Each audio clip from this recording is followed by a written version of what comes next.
कहानी की शुरुआत में हम हेलम नाम के एक लड़के को देखते हैं जो अपनी माँ की मौत के बाद से अकेला और डिप्रेशन में रहने लगा था। हेलम की माँ की मौत 2 साल पहले घर के पास की झील में डूबने के कारण हुई थी, पर उसे लगता था कि उसकी सौतेली माँ ने उसकी माँ को मारा होगा और उसके पिता ने भी उसकी सौतेली माँ का साथ दिया होगा, क्योंकि वो पहले उसके पिता की सेक्रेटरी थी और उसकी माँ के मरने के बाद हेलम के पिता ने अपनी सेक्रेटरी से शादी कर ली। हेलम का अपने पिता के साथ भी रिश्ता अच्छा नहीं था और उसे अपने पिता और सौतेली माँ के साथ रहना नहीं था, इसलिए वो सारा दिन घर के पास के जंगल में बने अपने ट्री हाउस में अकेले रहता है और उसे जंगल में आए हुए लोगों की दूरबीन से जासूसी करने की आदत लग जाती है और उन्हें देखकर हेलम ये सब अपनी डायरी में लिखा करता था। साथ ही वो डायरी में अपने मन की बातें लिखा करता था। एक दिन हेलम की सौतेली माँ उसकी डायरी पढ़ लेती है जिसमें उसने दूसरे लोगों के बारे में लिखा होता है जिन पर वो नजर रखता था। साथ ही उसने अपनी सौतेली माँ की खूबसूरती की भी तारीफ की होती है। ये सब पढ़कर हेलम की सौतेली माँ उसके ट्री हाउस में जाकर उसे सेड्यूस करती है।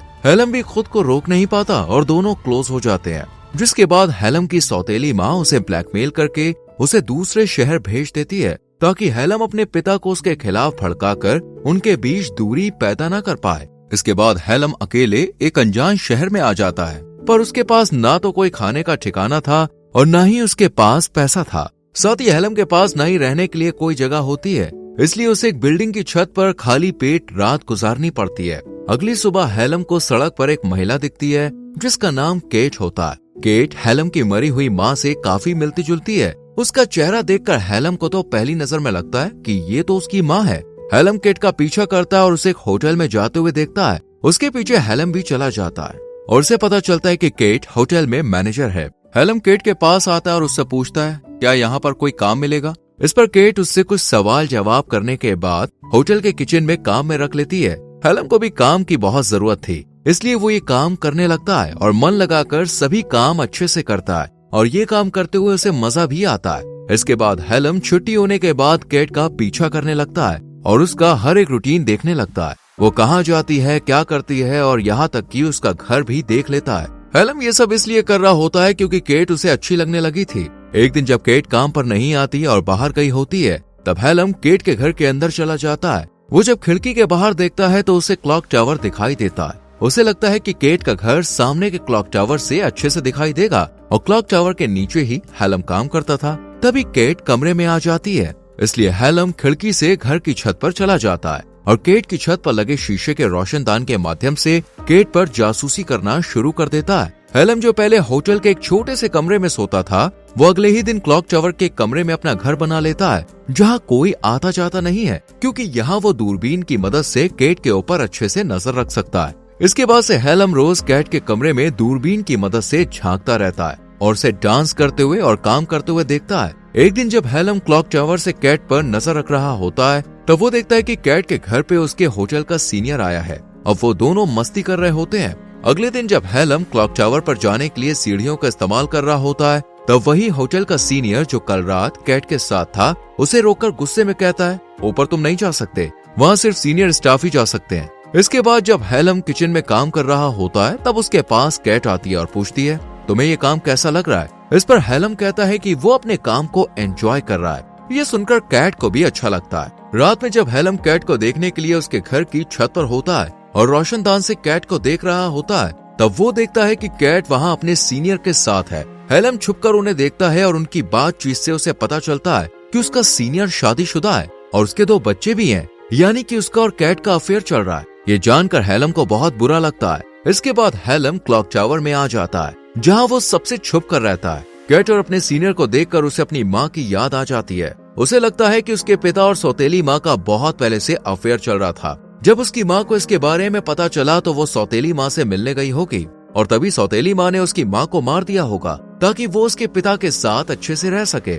यहाँ पर हेलम को अब लगने लगा था कि उसकी सौतेली माँ और उसके पिता ने मिलकर उसकी माँ को मारा होगा। इसलिए हेलम पुलिस स्टेशन जाता है और अपनी सौतेली माँ पर उसकी माँ की हत्या का आरोप लगाकर केस दर्ज करता है और ऑफिसर से कहता है कि उसके पिता भी उसका साथ नहीं दे रहे हैं। अगले दिन केट हेलम को ऑफिस में बुलाती है और उसे होटल में फ्रंट डेस्क का काम ऑफर करती है। इस पर हेलम मान जाता है और ये काम शुरू कर देता है। जल्द ही उसे ये काम अच्छा लगने लगता है और उसका एक दोस्त भी बन जाता है। एक दिन हेलम जब क्लॉक टावर से केट को देख रहा होता है, तब उसे ऐसा करते हुए उसका वही सीनियर देख लेता है और उसे समझ आ जाता है कि हेलम क्लॉक टावर से कैट के ऊपर नजर रखता है। उसका सीनियर गुस्से में हेलम को धमकाता है कि वो उसे पुलिस से पकड़वा देगा और नौकरी से निकाल देगा, पर हेलम अपने सीनियर से कहता है कि उसे सब पता है कि वो अपनी पत्नी को धोखा देकर कैट के साथ अफेयर कर रहा है। हेलम उसे ब्लैकमेल करने की कोशिश करता है, तब उसका सीनियर उसे नौकरी से नहीं निकालता और दोनों अपनी बातें सीक्रेट रखने का फैसला करते हैं। अगले दिन हेलम जब काम पर होता है तब कैट उसके पास आकर उसे बर्थडे विश करती है,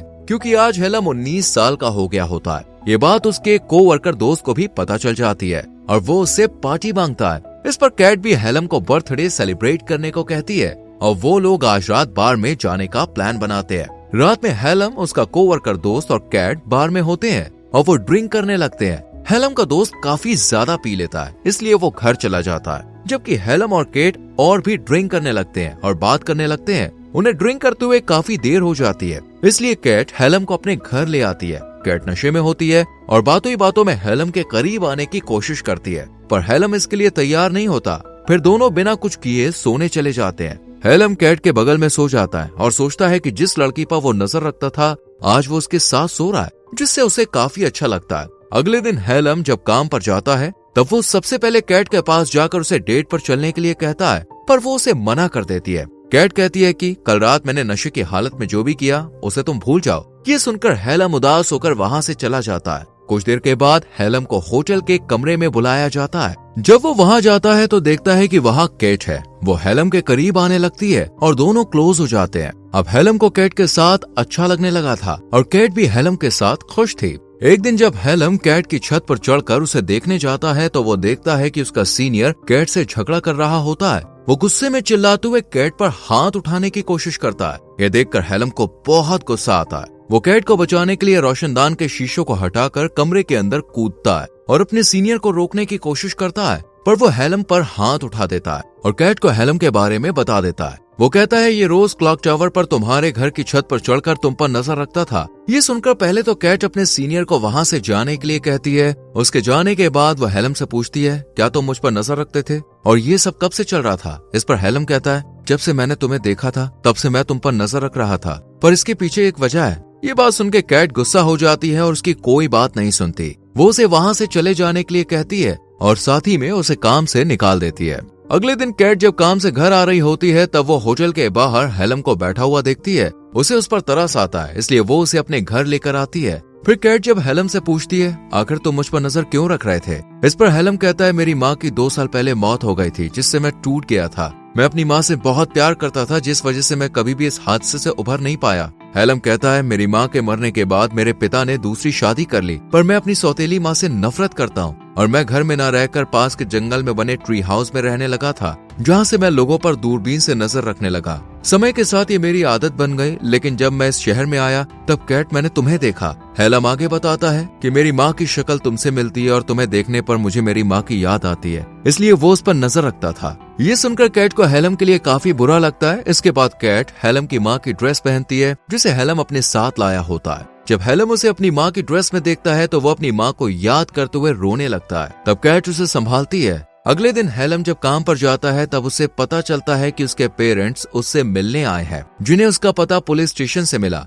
क्योंकि उसने अपनी सौतेली माँ के खिलाफ केस किया था, पर कोई भी सबूत न होने के कारण उसकी सौतेली माँ के खिलाफ कोई एक्शन नहीं होता है। यहाँ हेलम के पिता उससे कहते हैं कि उन्होंने बहुत ज्यादा कर्ज लिया है और उन्हें अपनी कुछ जमीन को बेचना होगा ताकि वो लोन चुका सके। इसके लिए वो हेलम को वसीयत पर साइन करने को कहते हैं, जो मरने से पहले उसकी माँ उसके नाम कर गई थी। यहाँ हेलम को डर होता है कि इस सब के पीछे उसकी सौतेली माँ का हाथ है, इसलिए वो साइन करने से मना कर देता है। तब उसकी सौतेली माँ उसे बुरा भला कहने लगती है और फिर वो लोग वहाँ से चले जाते हैं। रात में हेलम को अपनी सौतेली माँ की बातें याद आ रही थी, जिसमें उसने कहा था कि उसकी माँ की मौत एक हादसा था और उसे भूल जाना चाहिए, पर हेलम बातों को याद करते हुए काफी गुस्सा हो जाता है। अगले दिन हेलम ट्रेन पकड़कर अपने घर आता है। हेलम दुख और दर्द से बुरी तरह प्रभावित होकर घर में चुपचाप आता है और अपनी सौतेली माँ के पास जाकर उसका मुंह बंद करके उसे बांधता है। फिर उसे झील में ले जाता है और पानी में फेंक देता है। सौतेली माँ डूबने लगती है। तभी हेलम को एहसास होता है कि वो गलत कर रहा है,